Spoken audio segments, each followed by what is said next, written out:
easy-to-understand explanation of female emperor. Emperor Suiko is not a female emperor. What do you think when you hear, Japan has never had a female emperor? You may be thinking, huh? Because I learned about Emperor Suiko during social studies class in elementary school. What does that mean? That memory is exactly what helps us distinguish between female emperors and female emperors. Empress Suiko is clearly a female emperor, not a female emperor. Izanagi and Izanami from Nihon Shoki. Before we talk about female emperors and female emperors, let's talk about Japan's imperial family. Do you know about Izanagi and Izanami? She is a legendary god who is said to have created Japan and the 8 million gods, but the last god she created was Amaterasu, and Tsukuyomi and Susanoo. The first emperor, Emperor Jinmu, was the fifth descendant of Amaterasu Omikami. Speaking of Emperor Jinmu, Hifumi Kato, also known as Hifuman, who made a big break this year, is famous as a shogi player with the nickname the greatest genius since Jinmu. The current emperor is the 125th generation from Emperor Jinmu. What is the difference between a female emperor and a female emperor? Based on the above, let's explain about female emperors and female emperors. First of all, when I say female emperor, I mean literally a female emperor. On the other hand, it goes without saying that a male emperor is called a male emperor. So what does it mean to be a female emperor? To understand this, I think it would be easier to understand the term male line emperor. A male line emperor refers to an emperor whose father belongs to the imperial line, emperor lineage. A female emperor is the opposite. An emperor whose father does not belong to the imperial lineage, emperor's lineage, or an emperor whose mother is the only one who belongs to the imperial lineage, emperor's lineage. But is it important? Normally, you would think that it doesn't matter whether your father or mother is of imperial bloodline. It is easy to understand from the perspective of chromosomes.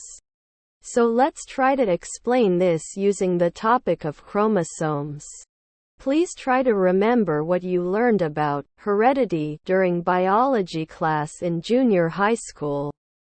In humans, there are 46 chromosomes in 23 pairs that transmit genetic information. The 23rd chromosome is called the sex chromosome. If the sex chromosomes are of the XX type, the child will be born as a girl, and if the sex chromosome is of the XY type, the child will be born as a boy. Both boys and girls have an X chromosome, but only boys have a Y chromosome. In other words, the Y chromosome can only be inherited from the father. The Japanese imperial lineage is often said to be the longest-running dynasty in the world. The reason why the imperial family is called one lineage for all ages, the imperial line continues forever, and the reason why it is said to be the world's longest dynasty, is because it has continued to have a male line of emperors, since the time of Emperor Jimmu.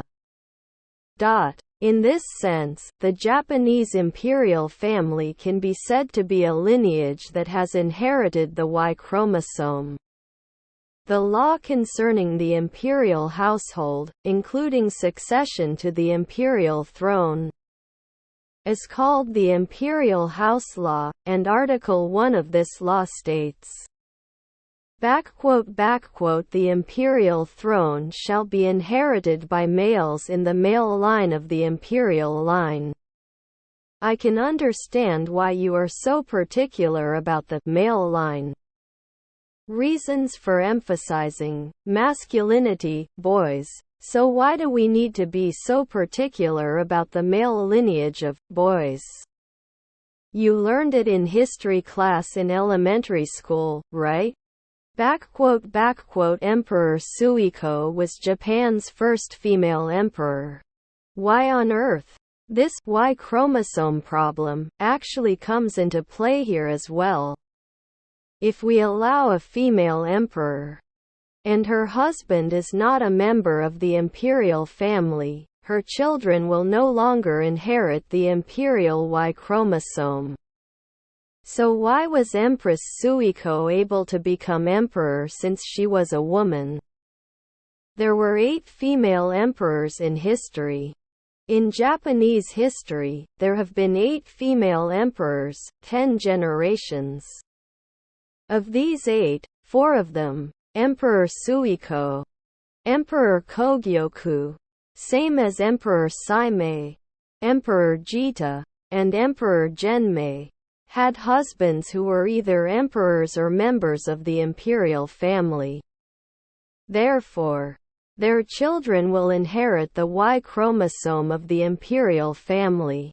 Furthermore, Emperor Gensha, Emperor Koken, same as Emperor Shotoku, Emperor Meisho, and Emperor Gosakuramachi remained celibate throughout their lives, and their children never ascended to the imperial throne. As a result, it can be said that historical female emperors had no effect on the universal succession of imperial lines. When the current emperor abdicates on April 31, 2019, and the current crown prince, Imperial Prince Naruhito, ascends the throne, the next person eligible to inherit the throne will be Prince Akishino, Prince Hisahito, and Prince Hitachi, Prince Masahito. There will be 3 people.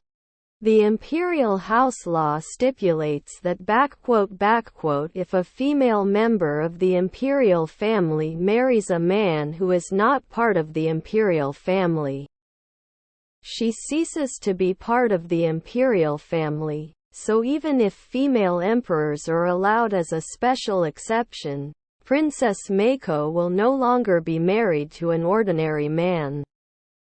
The number of heirs to the throne is expected to decrease rapidly in the future.